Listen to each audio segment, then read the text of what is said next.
Shalom semuanya.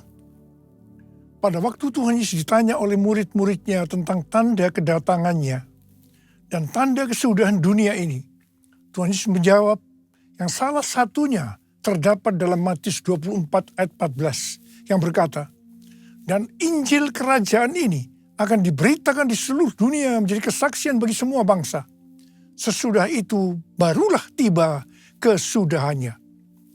Tuhan Yesus pasti datang kembali. Yang percaya katakan amin.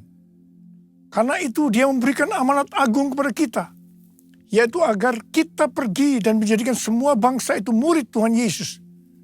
Hal ini juga berarti agar terjadi penuaian jiwa besar-besaran sebelum Tuhan Yesus datang kembali. Sekarang kita akan melihat bagaimana proses untuk menyelesaikan amanat agung atau proses penuaian jiwa yang terbesar dan yang terakhir sebelum Tuhan Yesus datang kembali. Untuk menyelesaikan amanat agung tidak bisa dengan kekuatan sendiri. Karena itu pesan terakhir Tuhan Yesus sebelum naik surga kepada murid-muridnya, yang juga berarti kepada kita semua. Dalam Kisah Para Rasul 1 ayat 8. "Tetapi kamu akan menerima kuasa kalau Roh Kudus turun ke atas kamu. Dan kamu akan menjadi saksiku di Yerusalem dan di seluruh Yudea dan Samaria dan sampai ke ujung bumi." Jadi untuk menyelesaikan amanat agung, kita harus menerima kuasa dari Roh Kudus yang turun ke atas kita. Setelah itu dengan disaksikan para murid-muridnya, Tuhan Yesus naik ke sorga. Setelah Tuhan Yesus naik ke sorga, 120 murid Tuhan Yesus berkumpul di kamar loteng Yerusalem. Mereka melakukan ini karena Tuhan Yesus memerintahkan agar mereka tidak meninggalkan kota Yerusalem sebelum diperlengkapi dengan kekuasaan dari tempat tinggi. Tuhan Yesus berkata, "Sebab Yohanes membaptis dengan air, tetapi tidak lama lagi kamu akan dibaptis dengan Roh Kudus." Apa yang dilakukan 120 murid di kamar loteng? Alkitab berkata bahwa mereka semua bertekun dengan sehati dalam doa bersama-sama. Artinya, mereka berdoa, memuji dan menyembah Tuhan dalam unity siang dan malam. Ini adalah prinsip restorasi Pondok Daud. Ini adalah prinsip menara doa. Setelah 10 hari mereka melakukan hal ini, maka pada hari raya Pentakosta, tiba-tiba turunlah dari langit suatu bunyi seperti tiupan angin keras yang memenuhi seluruh rumah di mana mereka duduk. Dan tampaklah lidah-lidah seperti nyala api yang bertebaran dan hinggap pada mereka masing-masing. Maka penuhlah mereka dengan Roh Kudus. Lalu mereka mulai berkata-kata dalam bahasa-bahasa lain seperti yang diberikan oleh Roh itu kepada mereka untuk mengatakannya. Itu adalah bahasa Roh. Jadi tanda awal orang yang dibaptis dengan Roh Kudus adalah mereka akan berbahasa roh. Rohmu yang hidup penuhiku, mengalir dalamku. Jiwaku tenang bersamamu dalam naunganmu.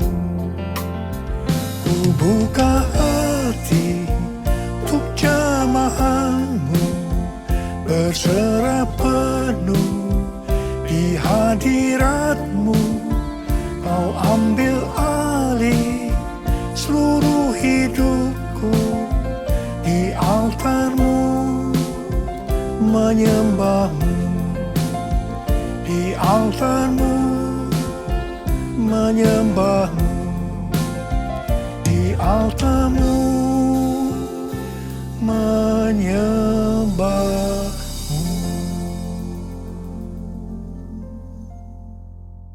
Apa yang terjadi setelah murid-murid Tuhan Yesus dipenuhi dengan Roh Kudus? Hal yang pertama, Petrus berkhotbah sekitar 5 menit. Dan kira-kira 3.000 orang bertobat dan dibaptis. Wow! Petrus berkhotbah dengan kuasa Roh Kudus. Pada zaman itu populasi penduduk dunia sekitar 255 juta orang. Sekarang penduduk dunia sekitar 8 miliar. Jadi 3.000 orang yang bertobat dan dibaptis pada waktu itu setara dengan sekitar 94.000 orang pada saat ini. Saya percaya hal ini juga bisa terjadi pada saat ini. Hal yang kedua, setelah murid-murid Tuhan Yesus dipenuhi dengan Roh Kudus, mereka dipakai untuk menyatakan tanda-tanda dan mujizat sehingga banyak orang yang bertobat. Petrus dan Yohanes menyembuhkan orang lumpuh sejak lahir. Bayangan Petrus bisa menyembuhkan orang sakit. Sapu tangan atau kain yang pernah dipakai Paulus, jika diletakkan pada orang sakit atau dirasuk setan, maka orang itu akan sembuh. Dalam Markus 16 ayat 15 sampai dengan 18, Tuhan Yesus berkata bahwa kalau kita pergi untuk memberitakan Injil, maka tanda-tanda dan mujizat akan menyertai kita. Sejak tahun 2006, saya diperintahkan Tuhan untuk mengadakan kebaktian kesembuhan ilahi. Selama 13 tahun, saya sudah mengadakan 318 kali kebaktian kesembuhan ilahi. Setiap kali berkhotbah, saya pasti memberitakan Injil. Tanda-tanda dan mujizat terjadi. Saya diizinkan Tuhan untuk melihat dan mengalami mujizat seperti yang dilakukan oleh Tuhan Yesus 2000 tahun yang lalu. Hal yang ketiga, setelah murid-murid Tuhan Yesus dipenuhi dengan Roh Kudus, maka cara hidup mereka berubah sehingga banyak orang yang bertobat. Yang pertama, mereka bertekun dalam pengajaran rasul-rasul dan dalam persekutuan.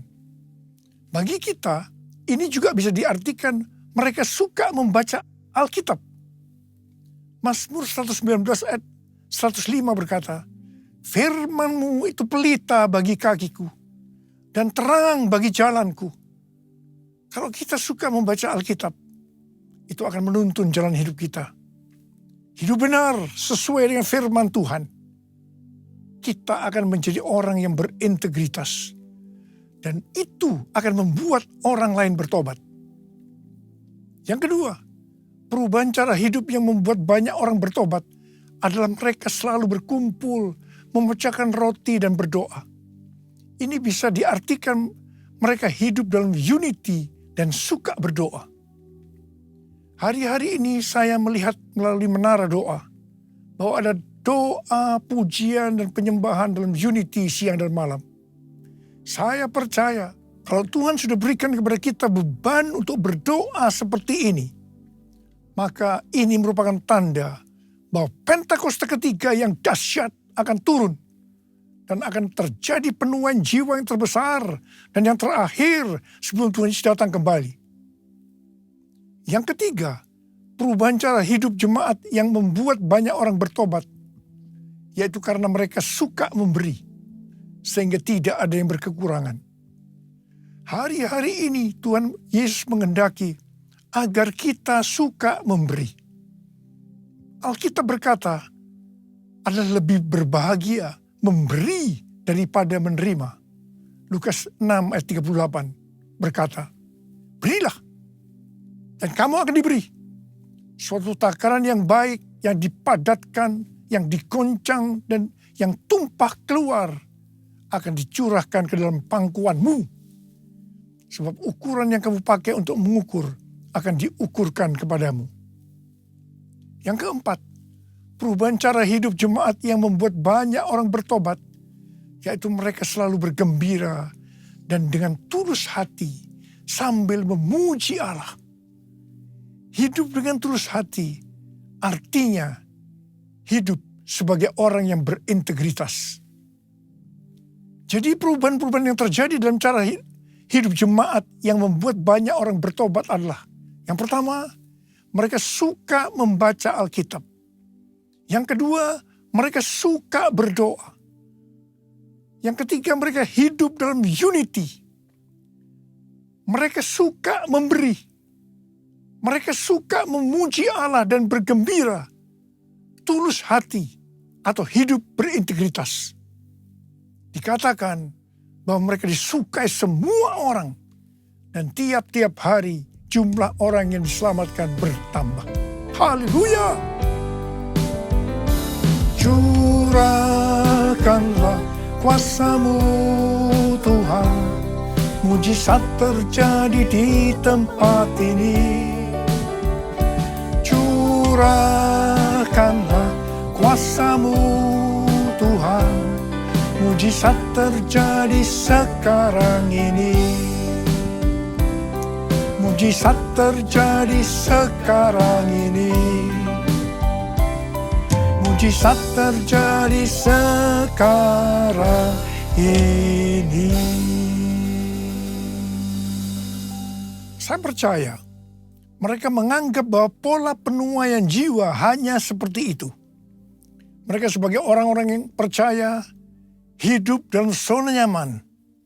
Mereka biasa berkumpul dalam unity sambil membaca Alkitab, berdoa dan memuji Tuhan dengan sukacita. Tidak ada yang berkekurangan. Wow, siapa yang tidak mau menjadi orang Kristen? Tetapi ternyata supaya penuaian jiwa bertambah besar, Tuhan izinkan proses berikutnya terjadi, yaitu aniaya menimpa jemaat di Yerusalem. Selain rasul-rasul, maka mereka harus lari meninggalkan Yerusalem. Mereka pergi ke Yudea dan Samaria sambil memberitakan Injil. Jadi kalau tadinya penuaian jiwa hanya terjadi di Yerusalem saja, sekarang mereka menyebar ke seluruh Yudea dan Samaria. Dan pola penuaian jiwa yang seperti ini masih terjadi sampai hari ini. Catatan sejarah gereja selama berabad-abad menunjukkan bahwa semakin gereja ditekan, justru Injil semakin menyebar dan diberitakan kemana-mana. Karena itu Tuhan izinkan hari-hari ini penderitaan, aniaya, itu terjadi di antara orang-orang percaya. Supaya terjadi penuaian jiwa yang lebih besar. Yang percaya katakan amin. Ternyata pola penuaian yang terjadi di atas belum menyelesaikan rencana Tuhan. Karena selain penuaian jiwa harus terjadi di Yerusalem, seluruh Yudea dan Samaria, tapi juga harus sampai ke ujung bumi. Tuhan mempunyai cara untuk membuat penuaian jiwa itu sampai ke ujung bumi, yaitu dengan terjadinya perubahan paradigma dalam pelayanan. Selama ini, pengertian tentang keselamatan hanya untuk orang Yahudi saja. Tetapi melalui peristiwa Kornelius, di mana Petrus diutus oleh Tuhan untuk mendatangi Kornelius yang bukan orang Yahudi, untuk memberitakan jalan keselamatan, akhirnya mereka mengerti bahwa ternyata keselamatan bukan hanya untuk orang-orang Yahudi saja, tetapi untuk semua bangsa. Dan ini mengakibatkan terjadinya penuaian jiwa besar-besaran. Haleluya! Jadi, mereka tidak hanya mengabarkan Injil di Yerusalem, Yudea dan Samaria saja, tetapi sekarang mereka, termasuk kita, juga pergi ke seluruh dunia. Proses perubahan paradigma dalam pelayanan itu tidak mudah. Petrus harus diyakinkan oleh Tuhan. Kalau Tuhan berkata halal, jangan kamu berkata haram. Orang-orang yang bukan Yahudi adalah haram di mata orang Yahudi. Proses itu masih terus berlanjut untuk memberikan pengertian kepada orang-orang Yahudi, golongan bersunat, dan juga orang-orang Farisi yang sudah bertobat. Di mana mereka berpendapat bahwa orang yang bukan Yahudi yang percaya kepada Tuhan Yesus harus disunat dan diwajibkan mengikuti hukum-hukum Musa. Tetapi melalui sidang di Yerusalem, akhirnya mereka mengerti dan bisa menerima bahwa keselamatan bukan hanya untuk orang-orang Yahudi saja, tapi untuk semua bangsa. Katakan amin. Jesus, I believe in you. Jesus, I belong to you. You're the reason that I live, the reason that I sing. Jesus, I believe in you. Jesus, I belong to you. You're the reason that I live, the reason that I sing with all I am. Di awal pelayanan saya termasuk salah seorang yang dipakai oleh Tuhan untuk melakukan paradigma yang baru dalam pelayanan untuk menyelesaikan amanat agung. Sebagai contoh, tentang membuka gereja baru. Yang kedua, cara ibadah dengan doa, pujian, dan penyembahan, termasuk menggunakan bahasa roh untuk memuji dan menyembah Tuhan. Yang ketiga, tempat ibadah yang dilakukan bukan di gedung gereja. Dan yang keempat juga mengenai Pentakosta ketiga. Semua itu selalu diawali dengan pro dan kontra. Sama dengan yang terjadi pada waktu zaman kisah para rasul tadi. Pada tahun 2009, Tuhan berbicara kepada saya bahwa Tuhan akan mencurahkan Roh Kudus sehingga terjadi pencurahan Roh Kudus yang dahsyat. Pada saat Roh Kudus dicurahkan, akan terjadi peristiwa seperti yang terdapat dalam Yoel 2 ayat 28 sampai dengan 32. Di sini disebutkan bahwa pada saat Roh Kudus dicurahkan akan ada 3 tanda yang terjadi. Tanda pertama sesuai dengan Yoel 2 ayat 28 dan 29. Bahwa anak-anak, pemuda, dan orang tua akan dipakai oleh Tuhan secara luar biasa. Amin. Tanda yang kedua sesuai dengan Yoel 2 ayat 30. Maka akan terjadi mujizat yang luar biasa. Tanda ketiga sesuai dengan Yoel 2 ayat 31. Maka akan terjadi goncangan-goncangan yang dahsyat. Dengan adanya 3 tanda ini, maka Yoel 2 ayat 32 akan digenapi. Akan banyak orang yang berseru kepada nama Tuhan. Dan mereka yang berseru kepada nama Tuhan akan diselamatkan. Ini berarti akan terjadi penuaian jiwa yang besar. Sejak tahun 2009, hampir di setiap khotbah, saya selalu mengingatkan tentang guncangan-guncangan ini. Dan ini terjadi hampir sekitar 10 tahun. Siapa mengira bahwa yang disebut dengan guncangan ini adalah pandemi COVID-19. Di mana di Indonesia dimulai pada tanggal 2 Maret 2020. Kita melihat selama ini bahwa dengan adanya pandemi COVID-19 ini, telah terjadi perubahan paradigma dalam pelayanan. Pelayanan secara online terbukti merupakan alat untuk mempercepat penyelesaian amanat agung. Yaitu dengan semakin cepat dan banyaknya orang yang mendengar dan mengenal Injil Kerajaan Allah. Pada tanggal 8 Februari 2023, dimulainya kebangunan rohani di Asbury University, Kentucky. Yang mereka lakukan adalah berdoa, memuji, dan menyembah Tuhan dalam unity siang dan malam. Ini adalah prinsip restorasi Pondok Daud. Ini adalah prinsip menara doa. Kebangunan rohani ini menyebar ke kampus-kampus lain di Amerika Serikat. Seperti di Lee University, Oral Roberts University, dan lain-lain. Berita kebangunan rohani melanda ke seluruh dunia.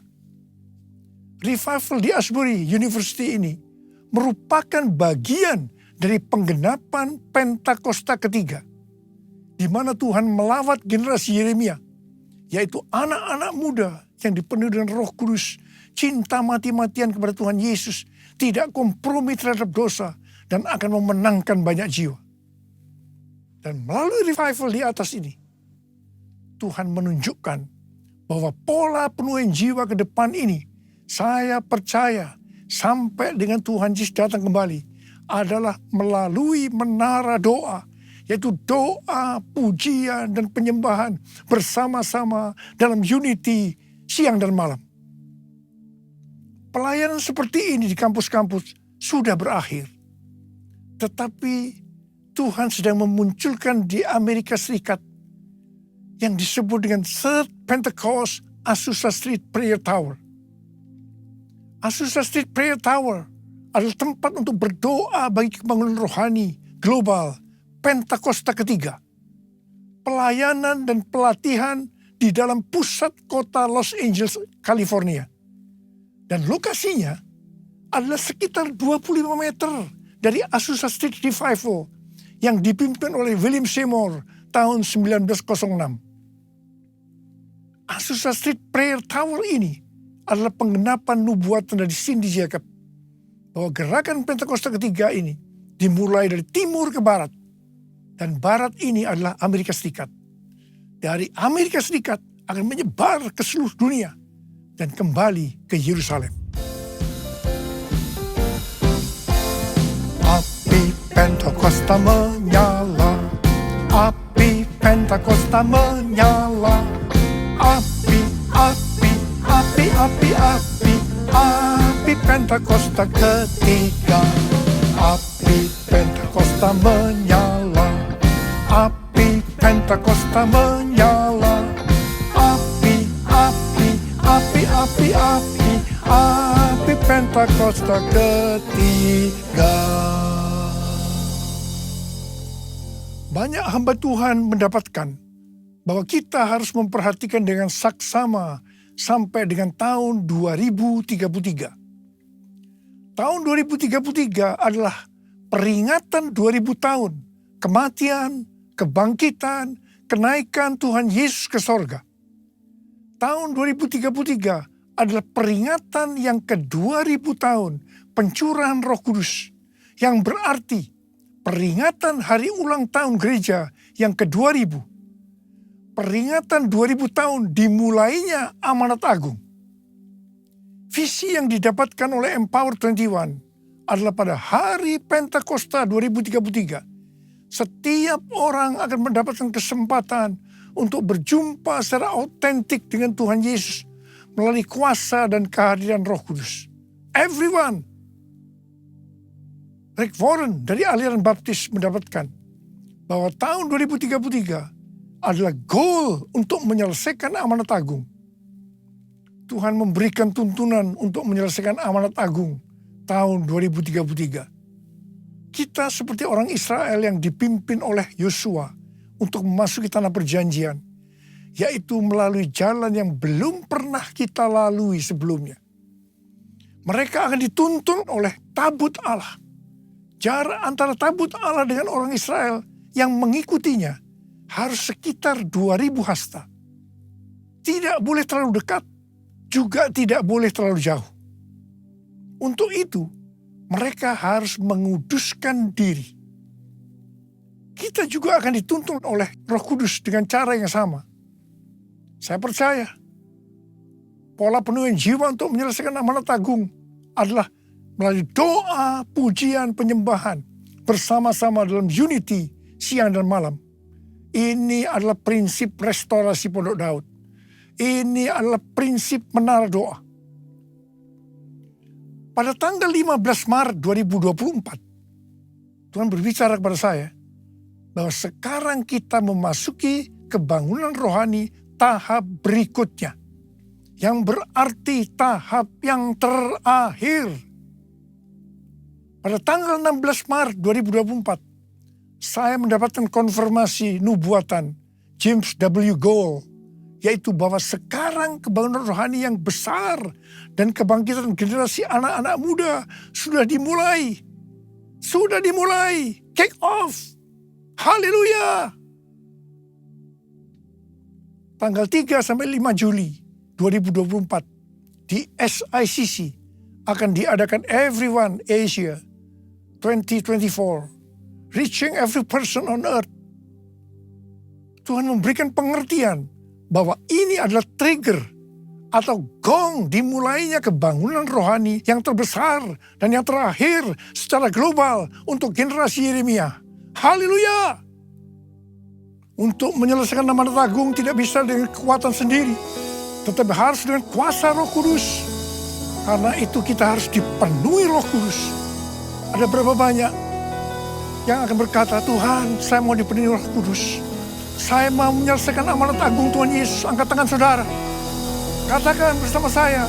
May api yang dahsyat seperti yang kau janjikan berembus Roh Kudus. Beri kuasa urapan-Mu sekarang. Beri api yang dahsyat seperti yang Kau janjikan, berhembus Roh Kudus, beri kuasa urapan-Mu sekarang. Beri kuasa urapan-Mu sekarang. Beri kuasa urapan-Mu sekarang. Huriala basyara la bala bala bala bala bala bala bala bala. Huriala la bala bala bala bala bala bala. Curahkan pengurapan-Mu ya Tuhan. Api yang dahsyat turun dalam nama Yesus, dalam nama Yesus. Memberikan kuasa, berikan kuasa, kuasa untuk menyelesaikan amanat agung Tuhan Yesus. Terima kasih Tuhan, terima kasih, terima kasih Tuhan, terima kasih. Dalam nama Yesus, amin. Mari kita akan masuk dalam perjamuan kudus. Kita akan mengingat ayat ini. Sebab setiap kali kamu makan roti ini dan minum cawan ini, kamu memberitakan kematian Tuhan sampai Ia datang. Perjamuan kudus adalah perjamuan Tuhan Yesus sendiri. Setiap kali kita masuk dalam perjamuan kudus, Tuhan Yesus berkata, biarlah ini menjadi peringatan akan daku. Karena itu mari arahkan hati kita kepada kebaikan Tuhan.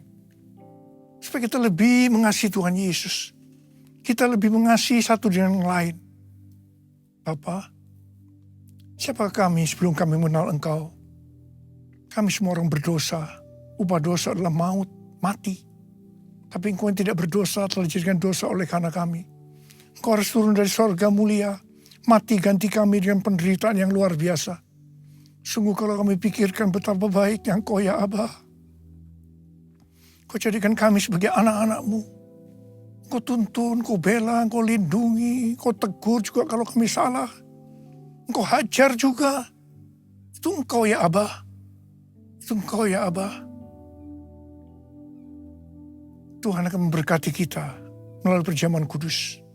Tapi Tuhan mau kita makan dan minum dengan cara yang benar. Karena itu masing-masing sekarang berdoa. Introspeksi. Lihat keadaan dirimu masing-masing. Jangan menyimpan dosa. Kalau ada dosa yang Tuhan ingatkan, langsung minta ampun. Ampuni saya Tuhan.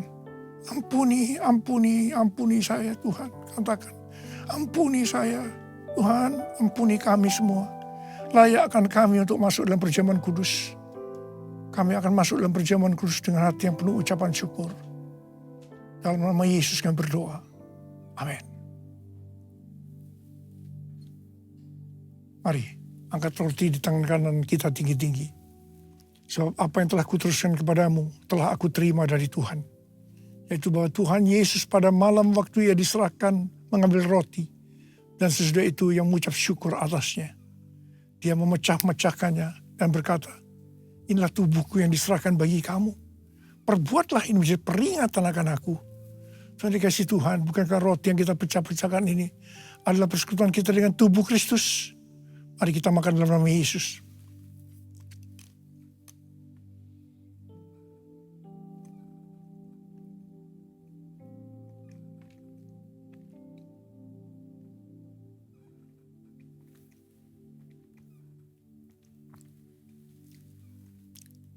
Mari angkat cawan di tangan kanan kita tinggi-tinggi. Demikian juga yang mengambil cawan sesudah makan lalu berkata, cawan ini adalah perjanjian baru yang dimeteraikan oleh darahku.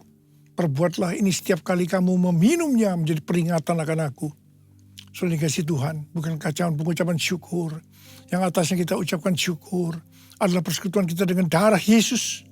Mari kita minum dalam nama Yesus.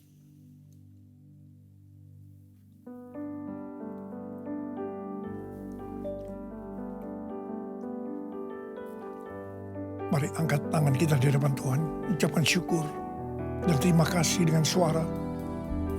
Tuhan, terima kasih ya Tuhan. Terima kasih, terima kasih. Terima kasih ya Abah, terima kasih. Urala basyara la bala bala bala. Oh, rialala bala bala bala bala. Oh, rada bala bala. Ada berapa banyak di antara saudara yang membutuhkan kesembuhan? Angkat tanganmu. Kau melihat anak-anakmu sedang mengangkat tangan mereka, Tuhan. Saat ini Engkau sedang menyembuhkan yang sakit. Kau sedang membebaskan yang terikat. Engkau menghibur yang susah. Engkau menguatkan yang lemah. Engkau memberikan pengharapan-pengharapan yang baru bagi yang datang dengan keadaan putus pengharapan. Terima kasih.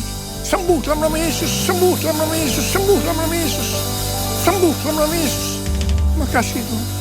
Terima kasih Yesusku. Terima kasih Yesusku. Puji syukur hanya bagi Tuhanku. Terima kasih Yesusku. Terima kasih Yesusku. Puji syukur hanya bagi Tuhanku. Terima kasih Yesusku. Terima kasih Yesusku. Puji syukur hanya bagi Tuhanku. Terima kasih Yesusku. Terima kasih Yesusku. Puji syukur hanya bagi Tuhanku. Puji syukur hanya bagi Tuhanku. Puji syukur hanya bagi Tuhanku.